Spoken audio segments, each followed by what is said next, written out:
जय भीम दोस्तों, आज हम इस वीडियो में बात करेंगे बाबा साहेब को किस तरह रहना पसंद था और उन्हें किस तरह के कपड़े पसंद थे।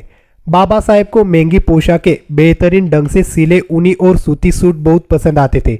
उनकी ये राय थी कि कपड़े ही आदमी के लिए होते, आदमी कपड़ों के लिए नहीं होता। उनकी दृष्टि में वे कपड़े सबसे अच्छे होते थे जो उनकी जरूरतों के मुताबिक होते थे, विशेषकर वे कपड़े जिनमें उन्हें पूरी तसल्ली और आराम मिलता था।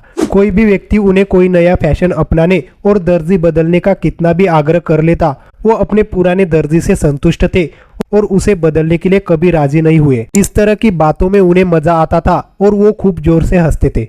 इस तरह पुराने फैशन के प्रति उनकी वफादारी चलती रही। बुढ़ापे में भी उनमें बच्चों सी ईमानदारी और सादगी मौजूद थी। उन्हें साफ सुथरे कपड़े अच्छे लगते थे।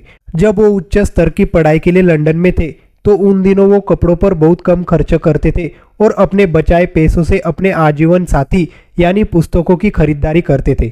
अपने निजी क्षणों में वो बहुत ज्यादा सादा जीवन व्यतीत करते थे। गर्मियों में वो धोती या लुंगी या कुर्ता पैजामा पहनते थे। कुछ विलक्षण मौकों पर ही मूड होने पर कमीज, लुंगी और चप्पल पहन लेते थे और तब दक्षिण भारतीय मद्रासी लगते थे। सर्दियों में वो आमतौर पर कमीज, कोट, स्वेटर और मफलर पहनते थे। वो शॉल और ओवरकोट बहुत ही कम पहनते थे।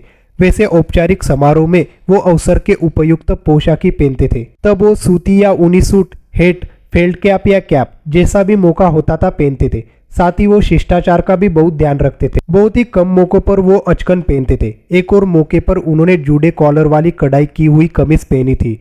अपने बेदाग सफेद भारतीय वस्त्रों में वो किसी गंभीर चश्माधारी रोमन सीनेटर की तरह दिखाई देते थे। फिर भी वो बहुत ज्यादा सादा जीवन जीते थे। गोलमेज कॉन्फ्रेंस, श्रम सदस्य, वायसराय की कार्यकारी परिषद, स्वतंत्र भारत के कानून मंत्री, कॉलेज प्रोफेसर जैसे मौकों अथवा भूमिकाओं में और राष्ट्रपतियों, प्रधानमंत्रियों और विदेशी विभूतियों के साथ संसद भवन सम्मेलनों और सभाओं, सार्वजनिक समारोह में गरीबों और जरूरतमंदों के साथ लिए गए उनके दुर्लभ फोटोग्राफों में वो विभिन्न किस्म के पोशाकों और वस्त्रों में दिखाई देते हैं। उनके ऊनी और सूती सूटों में बड़ी बड़ी जेबें होती थी जिनमें ढेरों कागज आ सकते थे। जेब के अंदर एक और जेब और उस जेब के अंदर भी एक और छोटी जेब होती थी जिनमें उनका फाउंटेन पेन कसा जाता था।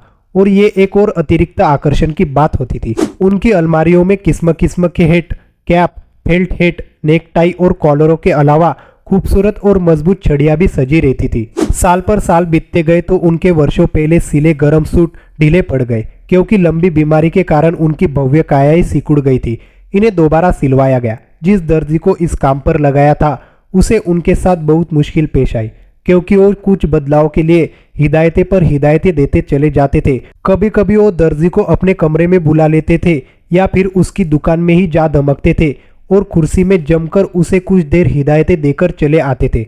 एक बार इस तरह दोबारा सिले गए ऊनी सूट को उनकी हिदायत के मुताबिक फिर से उधेड़ा गया और फिर से सिला गया। कई महीनों तक ये सिलसिला चलता रहा। वीडियो कैसी लगी हमें कमेंट करके जरूर बताना और हमारे चैनल को लाइक और सब्सक्राइब जरूर करना। धन्यवाद।